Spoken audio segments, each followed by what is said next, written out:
Guys, doon po sa likod yung iba. Guys, Lydia sa likod. Lydia. Parang sa likod na, please close the door. Please. Please close the door. March.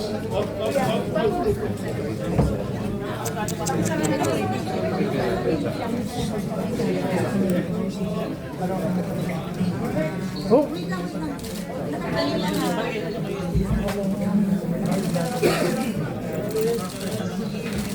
Quiet, guys. Quiet, please. I've already received all of the arrest against me by shift division. Pero Alex, diretso, babakal sa ilalim. I will remain firmly with the majority block under the leadership Sandali lang. Hindi ako magtitinag sa anumang pag-iipit, nanakot, political maneuvering para talikuran ang ating paniniwala.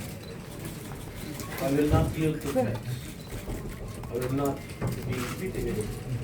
I will not be pressured Ay, into nako. surrendering my independence of judgment.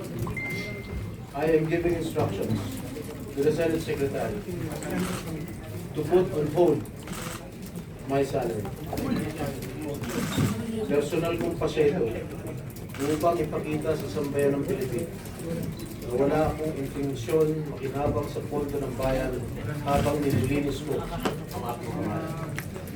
Higit sa lahat, hindi ako papasa ilalim ng kustodya ng Senado.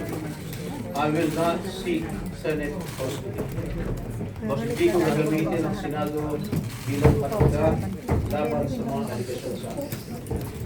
Nakahanda ako ipagtanggol ang aking sarili sa hukuman at hindi ako magtatago sa likod ng institusyong ito upang umiwas sa proseso. Pagtatanggol ko hanggang sa huli ang aking sarili para patunayan na walang batayan ang mga paratang sa akin. Kalokohan ang lahat ito. Mismo ang Senate Legislative Budget Research and Monitoring Office o yung LBRMO na nagsabi sa Ombudsman na wala silang anumang dokumento o record na nagpapakita na ako ay nagpasok ng anumang insertion sa 2025 National Budget.